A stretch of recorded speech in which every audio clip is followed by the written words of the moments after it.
रिचा भाव भयणीनो, आयज जेजूच्या कोश्टांचो आयतार आनी आमच्या हातांत ताळयो घेवन तांचेर आशिर्वाद घालून आमी दोबाजीक प्रवेश आयज ह्या मंदिरान केला आनी ह्या पवित्र मिसाचे भेटेन आमी भाग घेता. देवाचें उतर आमी आतांच आयकलां. जेजूच्या कोश्टांचो इतिहास आनी ह्या जेजूच्या कोश्टांचो इतिहास आयकला. तातूंत आख्खें ट्रायल ऑफ जीजस, जेजूचेर फॉर्मण कशे भाशेन मारलें तें आख्खें आमी बारकायेन आयकलां. वेगवेगळ्यो घडयो ह्या शुभ वर्तमानान आसात जाचेर आमी नियाळ करपाक लागत जाल्यार आमकां कडेन दीस पावचे ना. आमी दिसाच्या दिसाक वाचून ह्या जेजूच्या कोश्टांचेर नियाळ करीत रावपाकूच जाय आनी तेन्ना आमचो भावार्थ आनिकूय अखंड जावपाक आमकां बरें. आयच्या दिसाक हे थोड्यो तातूंतल्यो घडयो आमच्या दोळ्या मुखार हाडुया, बो करून जेजूचेर फॉर्मण कशे भाशेन मारलां आनी तो आख्खो प्रोसेस कशे भाशेन जालो. तातूंत लोकान कितें केलां, तातूंत वडील जे आसात, फारिजेव, धर्मशास्त्री, महायाज्ञीक, ते कशे भाशेन वागले, राजपाल आनीक शिपाई जे आसात ते कशे भाशेन वागले, जेजू कशे भाशेन वागलो, हें आमकां सगळें दिश्टी पडटा. आनी ताचेर जरी तर आमी नियाळ केलो भाव भयणीनो, जाल्यार आयज आमकां हें कित्याक लागता, आयज जेजूच्या कोश्टांचेर आमी कित्याक म्हणून हो नियाळ करपाक जाय. आयज तावन आमी पवित्र सातोळ्यान भितर सरता. होली वीक, हो होली वीक, हें पवित्र सातोळे आमी कित्याक समरपाक जाय. आतां जायत्यो वस्तू बदल्लेल्यो आसात आनी त्या प्रमाणे आमी आमचें जिवीत चलता. आतां सुरवातेक भायर जशें हांवें म्हणलोलें, उगडास केल्लो, आमी पयलीं आमच्या माडांचेर वचून ते रामाच्यो चुट्ट्यो कातरून घेवन येताले, बरें डेकोरेट कोत्ताले तांकां, कोण फुलां लायतालो, कोण आनीक हेर दुसऱ्यो वस्तू कोत्तालो. तुमच्याय मदल्या जायत्या जाणांनी केलांच आसतलें, बो करून आमचे जे कोण जाणटे मनीस आसात तांणी हें केलांच आसतलें. पूण आयज बदल्लेलें आसा. आयज आमकां माडाचेरूय चडूंक जायना, आयज आमच्या माडांक चुट्ट्योय उरोंक ना, आनी जीं कोण हाडटात त्यो आमकां व्हरपाक जाय, ही चुट्टी आमकां घेवन वचपाक जाय, कांय परवा ना. जाल्यार अशें घडटा तेन्ना ह्यो आनी रिती कित्याक करपाक जाय. कालच्या दिसाक आमी आमचो सांतूस पासूस केलो. कित्याक हो उगडास, कित्याक हें पवित्र सातोळें. भाव भयणीनो, हें पवित्र सातोळें आनी ह्यो रिती ज्यो आमी पाळटा, एक भायली चाल कशी न्हू, वो देवाक कांयच फायदो ना हातून. आमी देवाचेर उपकारूच करिना ह्यो वस्तू करून. पूण जरी तर आमचो भावार्थ आमी जिवो दवरतले, तो रिचार्ज करतले, तेजी बॅटरी वयता ती सारकी करतले, जाल्यार ह्यो रिती ज्यो आमी पाळटा ह्या पवित्र सातोळ्यान, वा आख्ख्या आमच्या ह्या कोरेजमाच्या काळान ज्यो वस्तू आमी करीत आयल्या, खुर्साचे वाटेन आमी वांटो घेतला, मिसाचे भेटेन वांटो घेतला, आमच्या समुदायांनी आमी घराघरांनी वचून पवित्र खुर्साची वाट केल्या, ह्यो सगल्यो वस्तू एक करपाक जाय म्हूण केलें जाल्यार आमचें कोटा. पूण जरी तर तातूंतल्यान आमचो भावार्थ परतून जिवो जाता, आमच्या जिविताक एक नवसरणी येता, जाल्यार आमी आमचे सोडवणेचे वाटेर आसा. देखून हें पवित्र सातोळें जें आयज तावन सुरू जालां तें आमकां फायद्याचें जावं, आनी तें फायद्याचें जातलें जाल्यार आमचे दोळे आमी उगडूंक गरज आसा. ह्यो वस्तू ज्यो जेजू सवें घडलेल्यो त्यो आयजूय घडटात काय, घडटात आमचे भोंवतणी. आयज पासून कोण तरी फॉर्मण मारता, आयज पासून कोण तरी कोणाचो गुन्यांव नासतना तांचेर बाबड्यांचेर बोगलाटां पडटात. जे कोण चोर आसात, नागोवणे आसात, तांकां सोडपाक जावं लोक वो जावं वडील आसात ते, वो जो कायदो आसा तो, वो जे राजपाल आसात ते वावुरतात. आमचे भोंवतणी आमकां हें दिश्टी पडटा. आयच्या दिसाक आनीक एक वस्त आमच्या दोळ्या मुखार येयला, बो करून एंटी कोल एक्टिविस्ट आसात तांचे विशीं एकूच धाकटोसो नियाळ करुया. असल्यो केसीस जायत्यो आसात ज्यो आमी उलोवपाक जाता, पूण हीच आमच्या नियाळाक आयज हांव मुखार हाडटा.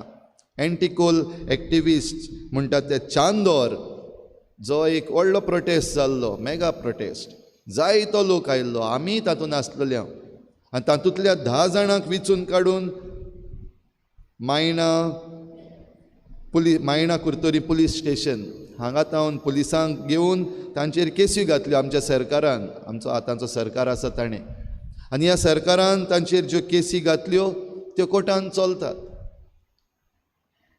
हे एक्टिविस्ट जे आसात तांकां कोण पे करना. आमचे विंचून काडलेले आमदार जे आसात तांकां पेमेंट आसा आमच्या बोळसांतलो, म्हणल्यार आमी जो टॅक्स फारीक केला तातूंतलो तांकां पेमेंट मेळटा. आमचे पुलीस जे आसात वावर करतात आमचे सुरक्षे पासत तांकांय आमच्या टॅक्सांतलो पगार फावो जाता. तो बारीक जावं मोठो जावं पूण पगार फावो जाता. एक्टिविस्ट आसा तांकां पेमेंट ना, तांचे लागीं फंडूय ना.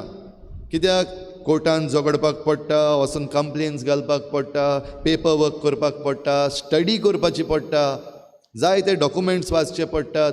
हें सगळें करपाक तांकां पेमेंट ना. पूण हें करता आसतना ते आपल्या बोळसांतलें जाय तें मोडटात.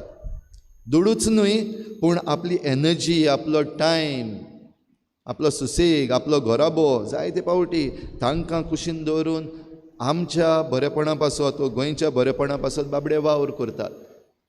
तें जाल्या उपरांत आतां ह्यो केसी ज्यो तांचेर थापलेल्यो आसात त्यो सगल्यो फॉल्स केसीस म्हणून आमकां पुरावे आसात, दिश्टी पडटा. कोर्टान वेतात केसी पूण सुनावणी सारकी जायना. आनीक मातशें मुखार, आनीक मातशें मुखार, परतून परतून कोर्टान आनी पुलीस स्टेशनार वचपाचें हे जे एंटी कोल एक्टिविस्ट आसात तांकां करचें पडटा. जे कोणें नागोवन खाल्लें आनी आपणाचो फायदो पळोवन जे निसंटन करीत आसात ते सुसेगाद आसात. तांकां कांय जायना. तांचे लागीं पयशे आसात, तांचे आद्वोगाद आसात ते येतात आनी फकत मातशें मुखार दुखडटात. पूण हे एक्टिविस्ट आसात तांकां बाबड्यांक परतून आनीक एकदां आपल्याच बोळसांतले पयशे मोडून वचपाक जाय, कोर्टान पावपाक जाय, पुलीस स्टेशनार पावपाक जाय. पावना जाल्यार एरेस्ट वॉरंट येतात. म्हणटच कशे भाशेन जे निरपराधी आसात तांचेर फॉर्मण आजून पासून मारतात हें आमकां दिश्टी पडटा. तातूंत भितर आमी पळयलां वेगवेगळे मनीस, हे फारिजीव जे आसात ते आसात, धर्मशास्त्री आसात, महायाज्ञीक आसात, तांची सगल्यांची नदर जेजूचेर. जेजू एक एक्टिविस्ट जाल्ल्या भाशेन पळोवया. खरेपणी जेजू एक्टिविस्ट कसो न्हू, तो सोडवणदार. पूण हो सोडवणदार ताका एक्टिविस्ट कसो धरलो. कालच्या दिसाक आमी नियाळ करताले कशे भाशेन हे जे सेनाद्रीन भरलें हे वडील जुदेवांचे बाराबर मेळ्ळे तेन्ना तांणी म्हणलें पळय, जरी तर हाणें बंडाय केली, प्रोटेस्ट केले जाल्यार आमकां सरकार जो आसा तो पळयतलो आनी सगल्या लोकांचेर बाबड्याचेर वायट येतलें. आनी ते पासत तांतल्या एकल्यान म्हणलेलें आख्खे परजेचेर वायट येता, म्हणल्यार ही सगळी परजां आतां उठल्या, सरकाराचेर आड वचपाची आसा, देखून सरकार आपली लश्करां घेवन येतलो, ह्या लोकांक मारून उडयतलो, बणकणीन घालतलो. हें करून तांकां त्रासान घालचे बदलेक एकलो परजे पासत मेल्यार बरो अशें म्हणून जेजूचेरूच ही सगळीं आतां बोगलांटांक घाल्या. कशे भाशेन सरकाराक दाखोवया की हो पळय तो जो तुमचेर आड वेता, तुमकां सकयल उडोवपाक सोदता, ताका मारात. तातूंतल्यान दोन वस्तू घडटात. एके वाटेन सरकाराक आमी थंड करता, राजपाल आहा ताका थंड करता, रोमी सरकार जो आसा तो. आनी दुसरे वाटेन हो मनीस जो आपणाकूच देव म्हणटा आनी लोक ताचे फाटल्यान वेता, ताचीं उतरां, ताच्यो करण्यो, ताच्यो मिलाग्री हें सगळें लोकांक आमचे कडलें तावन ताचे लागीं व्हरतात. आमचें इम्पॉर्टन्स वेता ताका मेळटा, तर ताका थंड करपाक जाय. रस्त्याचो कांटो जाल्लो आसा. म्हणटच दोनूय वस्तू जातात हातूंतल्यान. हें पळोवन हे धर्मशास्त्री, हे महायाज्ञीक जे आसात ते सगळे बाराबर मेळ्ळे, फारिजीव ते. तर भाव भयणीनो, हें आयजूय घडनाकाय. जरी तर कोण ताळो उबारता जाल्यार आमचो सरकार आयज रोखडोच तांकां थंड करपाक भोंवता. तांचेर केसी घालता, फॉल्स केसीस, आनीक भितर उडयता, एरेस्ट वॉरंट काडटा. केसी आसात त्यो काबारूच जायनात. जाल्यार दुसरे वाटेन जशें राजपाला मुखार जेन्ना गेले तो राजपाल ताका सोडपाक सोदतालो. कित्याक ताका तातूंत कांयच ना, ताका जेजूचेर कसलीच दुस्मानकाय ना. वो जेजून सरकाराचेर आड कितें केल्लें अशें ताका आयकूंकूय येवंक ना आनी ताका ताचे त्रासूय पडूंक ना. ह्या पासत तो ताका सोडूंक सोदतालो. दोग जाणां मुखार जेजू पावलो. पयलीं हो परोम याज्ञीक आसा ताचे बोगलेक. ताणेंय प्रश्न तोच विचारला आनी राजपाल आसा ताणेंय प्रश्न तोच विचारला. तूं देवाचो पूत जाल्यार आमकां सांग, तूं जुदेवांचो राजा जाल्यार आमकां सांग. जाल्यार ह्या याज्ञिकान, परोम याज्ञिकान प्रश्न विचारलेलो तो तूं देवाचो पूत जाल्यार आमकां सांग. राजपालान विचारलेलो तो पॉलिटिकल क्वेश्चन, तूं जुदेवांचो राजा जाल्यार आमकां सांग. आनी दोनूय प्रश्न असलेच. जरूर तर त्या प्रश्नांक जबाब दिता जेजू जाल्यार ताका आमी धरतले, गुन्यांवांक सांपडायतले. पूण जेजू जबाब कशे भाशेन दिवपाक जाय तो जाणा. आनी पुरोम याज्ञिकाक जेजून जबाब दिलो. तुमी जाणात सगल्यान, तरी पूण विचारतात, तरी हांव तुमकां सांगता, मनशाच्या पुताक तुमी परत देव पदवेन उठलेलो पळयतल्यात. आनीक ह्या महायाज्ञिकान पुरोम याज्ञिकान आपली आंगोस्त्रां पिजलीं आनी घातलें. ताचो व्हडलो ड्रामा केलो. पळयात, देव निंदा केली, देव निंदा केली. लोकांक खुबडायले. हो मनीस देव निंदा करता. आनी आयजूय भाव भयणीनो आमकां दिश्टी पडटा रिलिजियस सेंटिमेंट्स मातशें जरी तर तांकां बोट लायलें जाल्यार पोरजा रोखडी उठटा. आनी त्या रिलिजियस सेंटिमेंट्स जागोवपाक आनीक लोकांक खुबडावपाक एका मनशाक वा एका डेटी जे आसात तांकां हाडून आयज सरकारी मनीस दवरतात. कोण मदेंच जे व्हडले वॉरियर्स आसात तांकां हाडटा आनी तांकां देव कशें करतात. कोण देवाक हाडटा आनी देवाक वयर काडून दवरतात. कोण मंदीर हाडटा आनी मंदीर वयर काडून दाखयता आनी लोक चाळिल्लो आसा. हेच भाशेन लोकांची मनां घुस्पायिल्लीं आसात आनी लोक हे जे फटयतात तांचे बराबरूच वेता. आमच्या देशांत आमकां हें जाता तें दिश्टी पडटा आजून पासून. जाल्यार दुसरे वाटेन हो राजपाल, पॉलिटिकल क्वेश्चन, तूं जुदेवांचो राजा जाल्यार आमकां सांग. आनी थंय जेजून ताका म्हणलें, तुवेंच सांगलें, ताका जबाब आनी कांयच दिवंक ना. असल्याय संदर्भान ह्या राजपालान ताका सांगलेलें, म्हजे लागीं तुका सोडूंक जाता म्हूण तुका खबर ना आनी तरी पूण तूं म्हाका जबाब दिनाय. आनी असल्या वेळार जेजूक जो फर्मोण मारूंक हाडलेलो, जेजू आपूण कित्याक आयलो तो जाणा आसतना ओगी रावलेलो चॉयस लोकांक. आनी लोकांक ह्या राजपालान चॉयस दिलो तो हो जो इनोसेंट जो आसा ताचो कांयच गुन्यांव म्हाका मेळ्ळो ना आनी ताका सोडचो काय आनीक एकलो आसा चोर, ताका चोरीक ताका हे बंडायेन भितर घातलेलो आसा पुंड तो बाराबास, ताका कितें करचें. आनी लोकांक हे वडिलांनी आनीक हेर जे आसात तांणी जे भाशेन तांच्या मनान घातलेलें तेंच सांगलें. हाका न्हय, बाराबासाक सोड, तो पुंड जावं, तो व्हडलो गुंडा जावं, तो कोणूय जावं उपकारता, पूण हेका मार, खुर्सार मार. आयज पासून असलें चल्लेलें आसा गाय भाव भयणीनो. आमकां जे थोडे जाण परतून परतून ते आयज व्हिडियो काडटात वो आपले स्टेटमेंट करतात आनी एक्टिविस्ट जे आसात तांचेर जायते तरेचीं बोगलांटां घालतात. ते एंटी नॅशनल, ते एंटी डिवेलपमेंट, तांकां बरेंपण नाका, हें करपाक जाता, उलोवपाक जाता, हे भाशेन सांगून जायत्या लोकांची मनां आयज भरलेलीं आसात गाय. आनी ह्या लोकांक आमी आसांव गाय. फाटीं वेलसांव आतां जीं केस्तांवां चलतात तातूंत एक तरणाटो पासून म्हणपाक पावलो, आमी डबल ट्रॅकिंगाचेर हाचेर आड ना, पूण आमचें उदक जें आसा आमकां नुस्तें मारपाचें आसा आनी हेर वस्तू आमकां फकत तेंच उलोवपाक जाय. ते डबल ट्रॅकिंगाचेर आड उलयत जाल्यार पुलीस केसी घालतात आनी जेलीन घालतात. आमकां त्यो जेली नाका, आमकां ते प्रोटेस्ट नाका, आमकां कोर्टांतल्यो केसी नाका. लोकांच्या मनान घातलेलें आसा. जरी तर तूं तोंड उगडशी जाल्यार तुजेर केस येतली. जरी तर तूं तोंड उगडशी तुवें परतून परतून कोर्टान वचचें पडटलें. जरी तर तूं तोंड उगडशी जाल्यार तूं जेलीन पडटलोय, फुडार काबार जातलो. तरणाट्यांच्या मनान आयज घातलेलें आसा आनी आमची तरणाटीं आयज जायतीं जाणां भिवोन तोंड बंद करून भितर घातलेलीं आसात आमच्या आवय बापायनी. हेंच त्या आई खाडार घडलें, कोणें जाप काडूंक ना. पूण उरफाटीं आसा थंयसर तीं उलयलीं. हाका न्हू, बाराबासाक सोड. आयज असल्या चोरांक जायत्या जाणांक आमच्या सरकारानूय बीन वयर काडून दवरलेले आसात.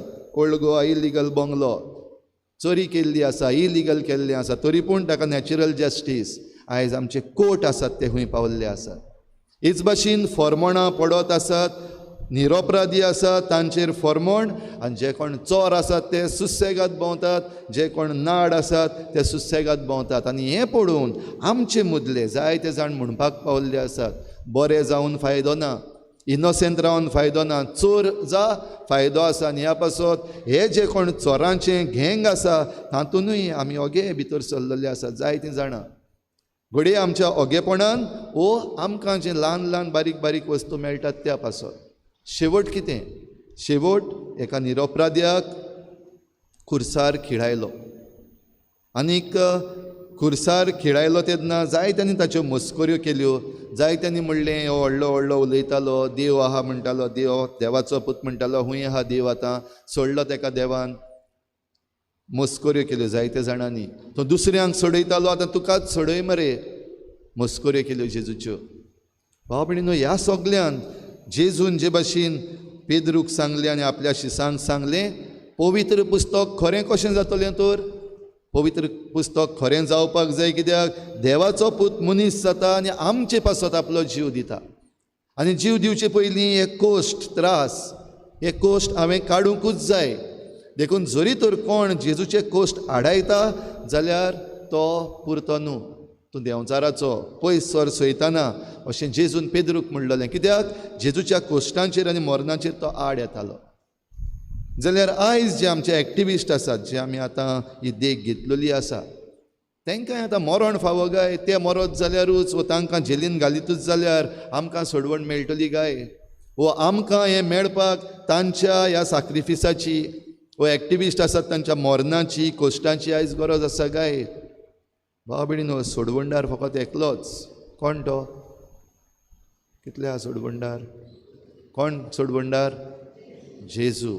जेजू सोडवणदार. आनी जेजू सोडवणदारान आमचे पासत कोश्ट सोंसले. आमकां सोडवण मेळचे पासत, आमकां सुटका मेळचे पासत, आमकां सुटका मेळचे पासत ह्या सोडवणदारान आमचे पासत खुर्सार जीव दिलो, आमची सोडवण केली. आमकां सोडवण मेळचे पासत खुर्सार मेल्या उपरांत होच जेजू पुनर्जीवन जालो, मरणाचेर जैत वेलें, आमची सोडवण जाली. म्हणटच आयज जे आमचे एक्टिविस्ट आसात वा आमचे मदलीं थोडीं जाणां आसात, तांणी जीव दिवपाची गरज ना. तांणी असले सॅक्रिफीस करपाची आनीक ह्या सॅक्रिफिसांची गरज ना. पूण कितें जाल्लें आसा, आमचो भावार्थ भाव भयणीनो ओकोंड ना. आयज हें जें कितें घडलां तें सगळें घडलें गेलें जायतीं वर्सां आदीं, शेकडे आदीं तें घडोवन गेलें. आनी आयज आमी फकत ताचो उगडास करता. तातूंत आमची भक्ती कितली आसा, तातूंत आमचो भावार्थ कितलो आसा. आनी ही घडणी जी आतां ह्या दिसांनी आमी समरमता, पवित्र सातोळो, होली वीक, तातूंत जेजूचे कोश्ट, मरण, पुनर्जीवनपण आमी मनयतले. आमच्या भावार्थाचो व्हडांतलो व्हड गूट. हो गूट मनयता आसतना कितलीं जाणां आमी खरेपणी ह्याच भावार्थान आनी समजणेन हो गूट भेटयता. वो कितलीं जाणां आमी, हांव क्रिस्तांव, हांवें वचपाक जाय, गूड फ्रायडे करपाक जाय, इस्टराक वचपाक जाय, बेस्तीं सदांची नांवांची क्रिस्तांव आमी जाल्लीं आसात. कितल्या जाणांक आयज आमकां कन्विनियन्स जाल्लें आसा. ह्या दिसांनी उमो घेवपाक आमी मुखार चलता. कालच्या दिसाक आमी उमो घेवपाक मुखार सरलीं, उमो घेवन गेलीं. कन्विनियन्स, म्हाका पयलो मेळपाक जाय, घरा वचपाक जाय, रांदपाक जाय, एकूच दीस तो आख्या वर्साक. तरूय आसतना जोण एकलो आमी कन्विनियन्स दिना काय? ताळयांचेर आशिर्वाद घालता आसतना भायर वत लागता, वत नाका, आंब्याच्या मुळान सावडीकूय आसा, ती आमी सोदूंक ना काय? आयज सावडी नाका आमकां, कन्विनियन्स नाका. वो आमकां त्रास नाका जाल्यार एकूच कडेन बसून रावपाचें आयज आमी करूंक ना काय? आमकां कन्विनियन्स नाका जाल्यार आमचो भावार्थ भाव भयणीनो खंय आसा? कसलो भावार्थ आमी समरमता? आनी जरी तर आमी हो भावार्थ समरमतले जाल्यार तो भावार्थ आमकां आसपाक जाय भितर.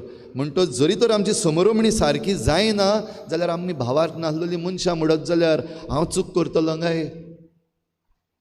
भाव भयणीनो, हो नियाळ जरी तर आमी आमच्या काळजाक लावन घेतलो आनी आमचो भावार्थ जरी तर अखंड केलो जाल्यार कोणाच्यान आमकां हात लावपाक जायना. कोणाच्यान आमचेर कितल्योय फॉल्स केसीस घालीत जाल्यार तांकां चिड्डावंक जायना.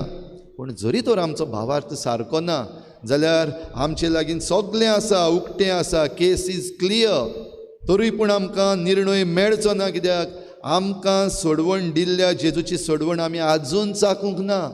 आजून ताका आमी एक वस्त कशी दवरलेली आसा, एक डेकोरेशन पीस कसो करून दवरलेलो आसा.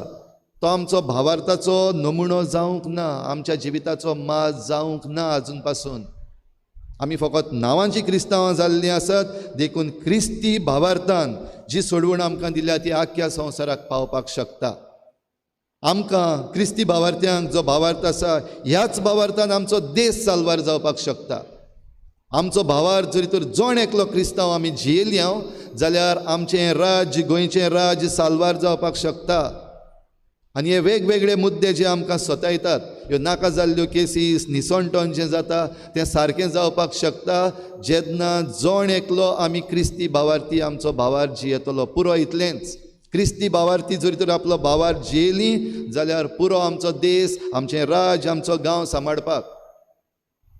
क्रिस्तांव म्हणटात तेन्ना तातूंत सोदरेर जे आसात ते पयले आसात, विचून काडलेले आमदार मंत्री आसात, तांच्या हातांत झुट्टी दिल्ले ते आसात. क्रिस्तांवपण जे येतात आपले आयज पाड पडलां आमचें, कित्याक आमचे जे विचून काडलेले आमचे क्रिस्ती आमदार मंत्री आसात आपलें क्रिस्तांवपण सोडून दिल्लें आसा, जियोवपाचे नांवाचेच क्रिस्तांव उरलेले आसात. आयज वेगवेगळे आमचे ब्युरोक्रेट्स आसात, क्रिस्ती कितलेच आसात, क्रिस्तांव जायते जाण आसात, जाल्यार तांकांय आयज उलो. कितले जाण हे आमचे ब्युरोक्रेट्स क्रिस्तांव आसात ते आपलें क्रिस्ती जिवीत जियेतात सारके. जेजूची मुल्यां हो जेजू जो आपलो सोडवंडार म्हणलेलो आसा ताका आपल्या त्या वावरान कितलो हाडलेलो आसा. खंय आसा हो जेजू? फकत एक फुरीस काडून आपल्या मेजार दवरला, वो पर्सान घेवन बेस्ते घेवन भोंवतात, जालो इतलो भावार. पूण जेन्ना आमचो वावर करपाचो आसा त्या वावरान इनजस्टीस जी आसा, फोटिंगपणां जी आसा ती चलत आसात. जे आपणाचे वयर बॉस आसात ते वायट करतात, तांकां जाप काडप ना, कित्याक ट्रान्सफर पडटलो, घराबो आसा, फ्युचर आसा, हें सगलें आसा. जाल्यार क्रिस्ती जे कोण आमचे ब्युरोक्रेट्स आसात ते जरी तर आपलो भावार त्या सुवातेर जियेल्ले जाल्यार आमकां सोडवण मेळपाची. भावार तुणो जाल्लो आसा आनी आमी पोरजां जी आसा ती आमचो भावार खंय आसा ह्या सगल्या वस्तूंनी. जे कोण थोडे जाण बोळ मारतात एक्टिविस्ट, तांकां आमी पिशे म्हणले, तांच्यो मस्कऱ्यो केल्यो, तांचो फुडार आमी चिंतलो, सगलें आमी केलें, कांयच जायना, आमकां दिसती पडलां. आनी ह्या पासत आमी तातूंतूच ना, आमचो भावार्थ खंय आसा. तर ज्या मेरेन भाव भयणीनो आमी ह्यो सगल्यो रिती पाडीत वेतल्यो, आमी त्यो रिती पाडूंकूच उरतल्यो, ताच्या मुखार कांयच जावचें ना. पूण ज्या दिसाक तूं आनी हांव आमचो भावार क्रिस्ती भावार जियेतल्या तेन्ना सगल्यांक सोडवण मेळटली. सोडवण दिवपाक, सोडवण मेळोवपाक तूं तयार आसा? तुकाच विचार. आनी जरी तर तुका खुशी आसा, तूं कोणूय जावं, तूं घडी एक सादो मनीस जावं, एक परजेंतलो एक मनीस जावं, वो तूं घडी एक ब्युरोक्रेट जावं, तूं घडी एक आमदार मंत्री जावं, तूं एक पुलीस जावं, तूं एक यादनीक जावं, तूं कोणूय जावं, तुजो क्रिस्ती भावार्थ जरी तर जिवपाक तयार आसा जाल्यार तूं सोडवणदाराचे सोडवणेन ह्या वावरान मिसळ जावपाक तयार आसा. ही कृपा इल्लोसो वेळ ओगीच रावन आमकां मागुया.